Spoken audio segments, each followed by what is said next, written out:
the alpha-ketoglutarate dehydrogenase complex. Okay?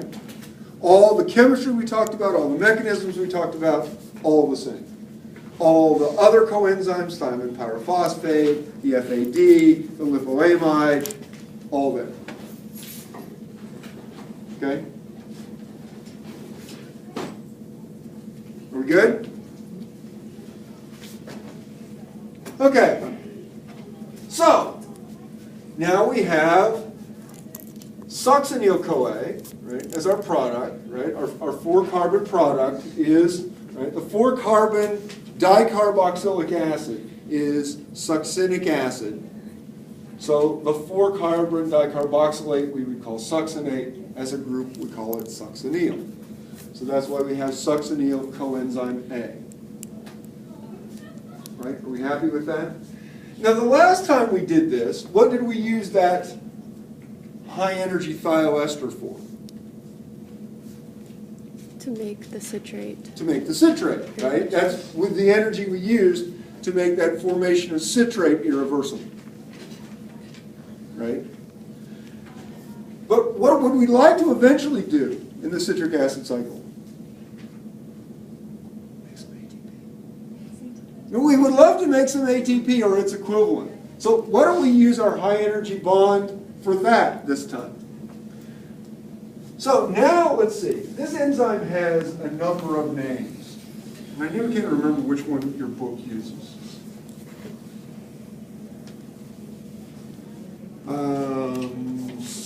Succinate, biokinase, which is really sort of naming it backwards. That's acting like we're putting a phosphate on succinate with acetyl-CoA involved. That's sort of annoying. What else? There's the succinate, let's see, there's the succinyl-CoA, it has a bunch of names depending on who's talking about it when, so don't be thrown. You may call it something different in physiology than your biochemistry book calls it. You may have called it something different in general chemistry too. Whoever's teaching cell biology may call it something different. So this enzyme has a number of different names. So don't be thrown if it's called by a number of different names.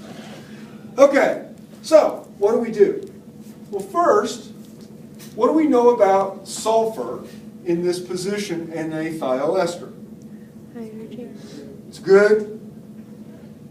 It's good. Leaving group, right? Sulfur is a better leaving group than an oxygen. It's less basic.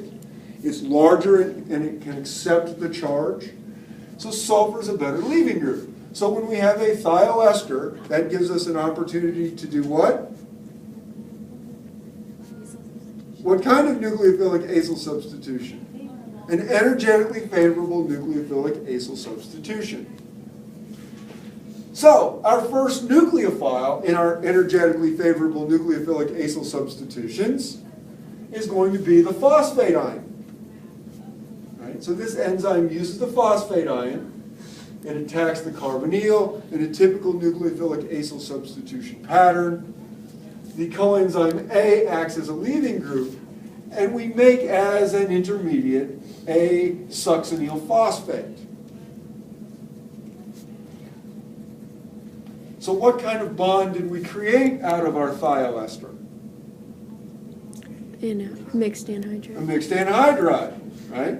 So we created a mixed anhydride out of our thioester. And we know mixed anhydrides are among our high energy bonds. Okay? So now we have a mixed anhydride. Within the enzyme, there is a particular histidine residue. We've seen phosphorylated histidines before. When did we see a phosphorylated histidine? The mutase, the phosphoglucomutase, used a phosphohistidine. So the enzyme uses a histidine as the nucleophile, succinate as the leaving group, right? As a nice, stable, weakly basic carboxylate ion, it's a good leaving group. And so the enzyme creates a phosphohistidine intermediate succinate acts as the leaving group, and it takes off, right?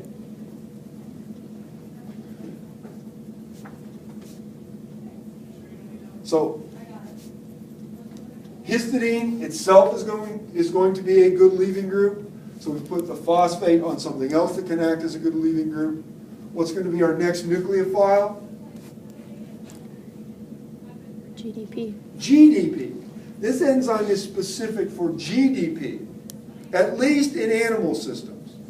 If this were a plant biochemistry course, plants directly use ADP here, but animal systems tend to use GDP, right, in this reaction.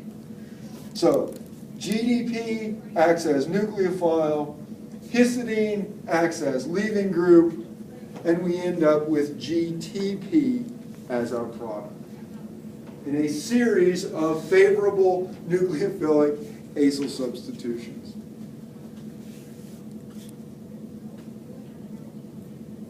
Does that make sense?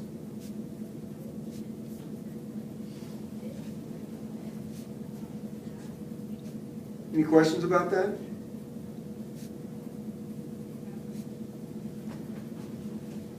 So now we have GTP. GTP is a high-energy phosphate molecule. Right? Eventually, we would like to convert that into ATP. What do we need to get involved? The nucleus. The kinase. Yeah, let's be as generic as possible. Do you remember which kinase it is? Nucleoside diphosphate. The nucleoside diphosphate kinase.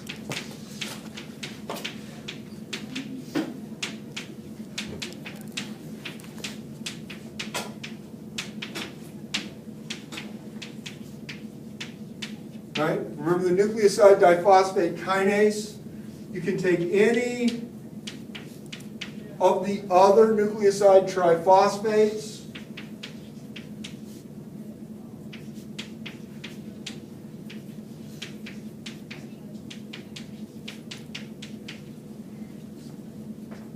and do an exchange. If we've got high ATP, it's how we make other nucleoside triphosphates for things like nucleotide synthesis, like RNA synthesis.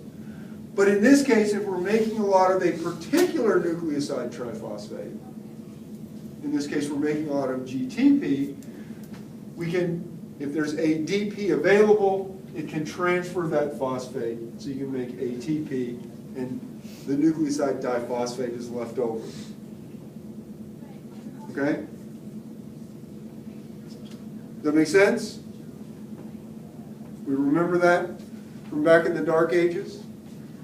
So now we've made one ATP. What do we call it when ATP is a direct product of one of these reactions? You remember what we call it when ATP is a direct product? You know, it happened in glycolysis twice. There's a word for that. When a metabolic reaction directly creates ATP, doesn't use NADH or FADH2 as the intermediate. Substrate level? Yeah, very good. All right, that is a substrate level phosphorylation.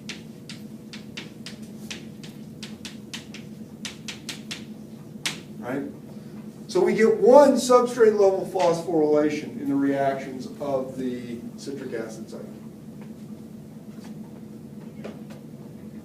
Okay? Yes, ma'am.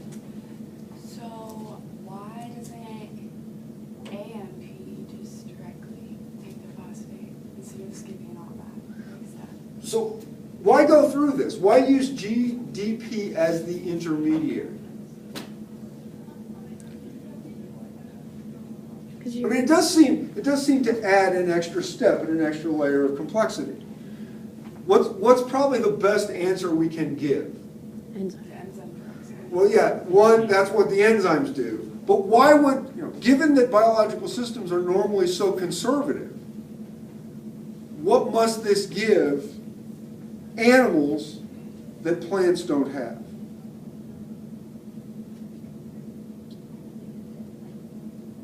An extra way to control it? An extra way of controlling, right? There's an extra step there. I don't know exactly what that extra control is, but that's what we would suspect, that this gives animals the ability to control and monitor ATP production in the mitochondria in ways that plants can't. Okay? Questions about that?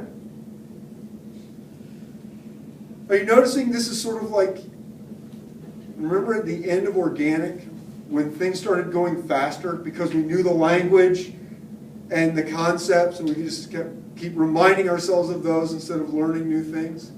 Have you noticed how much more quickly we're going today? Because we keep talking about stuff we've talked about before. Okay? So now we have succinate.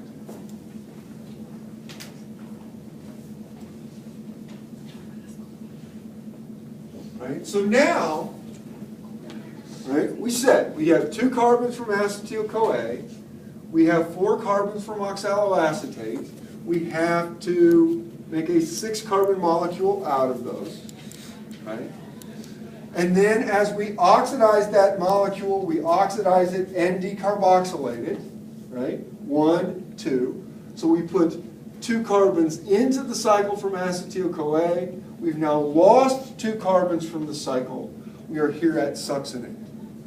So now our challenge is to reorganize succinate, the 4 carbons in succinate, to get back around the cycle to oxaloacetate so that we can continue again. Right? That's, we're at 4 carbons now. Okay? Question? What's with the 1/2 thing? What's with the 1/2 thing? Okay, that has to do with, we used to talk a lot about radioactive labeling of these things because that's how the pathway was elucidated. I mean, this was done right after World War II because there was much greater understanding of radioactive isotopes after the Manhattan Project than before. So radioactive isotopes became available, they were interesting, and they were used as probes. So if we're looking at this, if we look at these 2 carbons from acetyl-CoA, right, and these 4 carbons from oxaloacetate, when we bring this in, these 2 carbons in citrate are these 2 carbons from acetyl-CoA. Okay?